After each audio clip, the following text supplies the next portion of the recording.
On March 15, 2019, two Christchurch mosques in New Zealand were brutally attacked by terrorists. 50 of our brothers and sisters were left dead.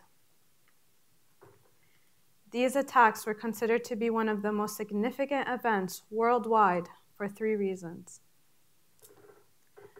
As a Muslim, for the first time, I felt that society had recognized that Muslims and Arabs could also be the targets of terrorism, which is contrary to the stereotype expressed in media that terrorists are primarily Muslim or Arab. During the aftermath of this tragedy, vigils were held worldwide to honor and respect the losses of the shooting. I personally attended one of the vigils at my university, and I could not stop crying as one student spoke after the other. I couldn't face how, despite respectful words were being said,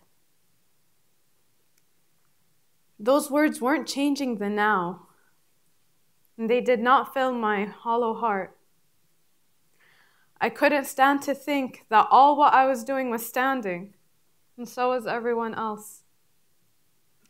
And I couldn't bear to realize that once that vigil was over, the emotional shock would not register, and people would go back to their daily lives without feeling the impact.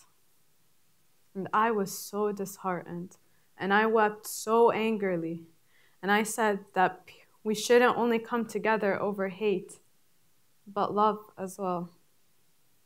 And we should have a unified front, not only after tragedy strikes, but before it as well. But what I found most remarkable in this tragic event was that New Zealanders responded and repaired what was done.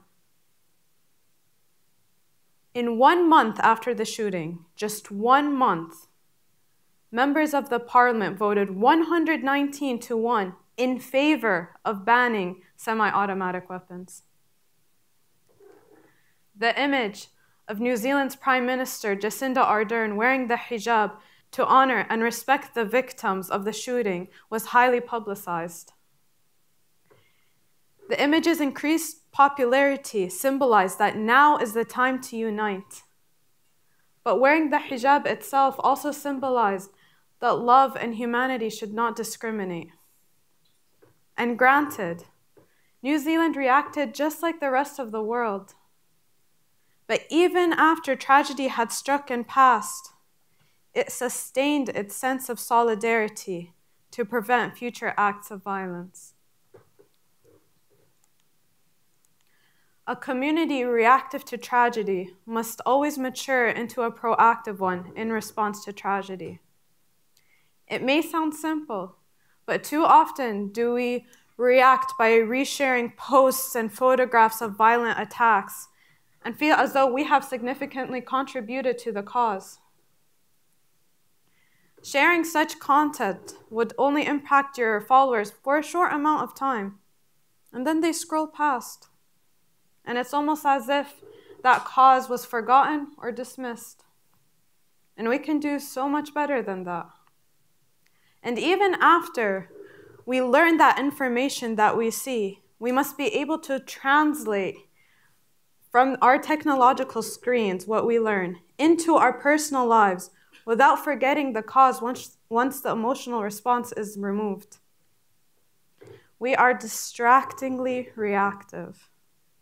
Not because we are flawed or uncaring, but it's because we think that's the best that we can do. And although there's nothing wrong with raising awareness, but awareness alone will not stop or prevent acts of tragedy or violence. So the next 2 slides may be distressing to some audience members, so just an advice. So let's take a look at this photograph. Do you guys remember it? The severely injured Omar Taqnish, bloodied at the head and completely covered in ash. his body stricken with terror, but his face displays a sense of utter apathy towards the tragedy around him. Perhaps you'll also remember this photograph, taken in 2015. Alan Kurdi, found lifeless, face down on the Turkish beach after a fatal attempt seeking refuge in Europe. Both images were shared about 20 million times on Facebook and Twitter. So although society is aware of the tragedies that these refugees are experiencing, significant actions towards the cause are not taken.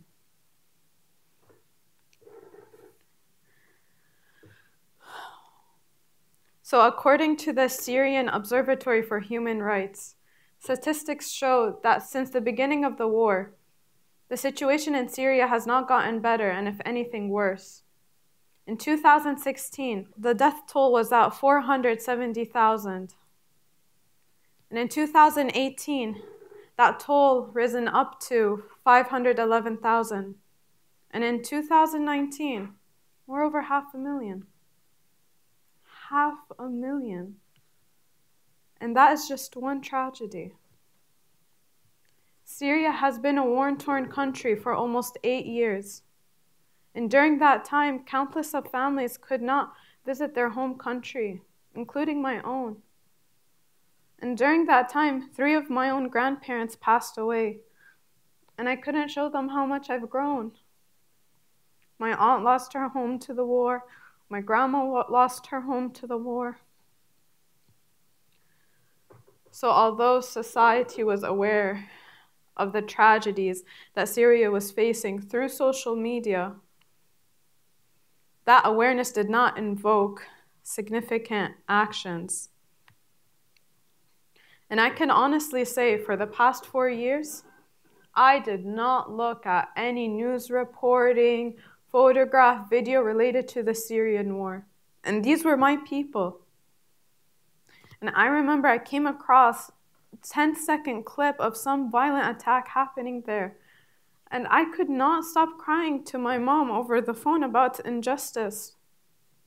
It was excruciating to watch how, despite the awareness was being generated, this awareness was not changing the fact that people were still in a state of being constantly bombarded and terrorized. So that's why when I say raising awareness is not the end goal, it's just the foundation. Sharing photographs or videos or changing the color of your profile picture does not absolve you from responsibility. Why rely on awareness alone when awareness has not done anything but give us more photographs and videos to spread as tragedies continue? We can do more than raise awareness.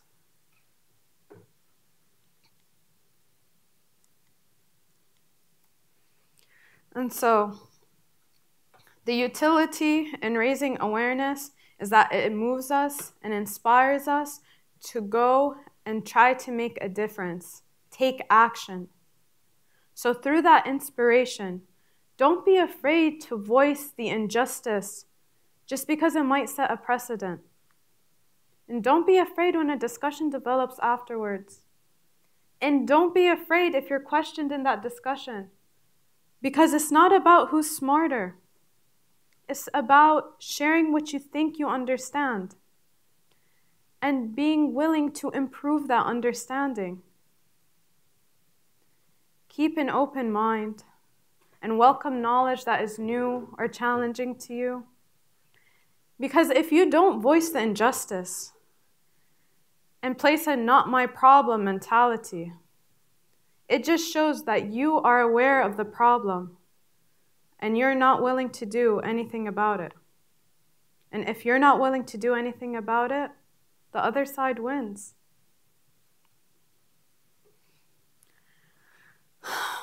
So I can't necessarily prescribe an answer to each of you or to each of us on how we can transform from raising awareness to taking action.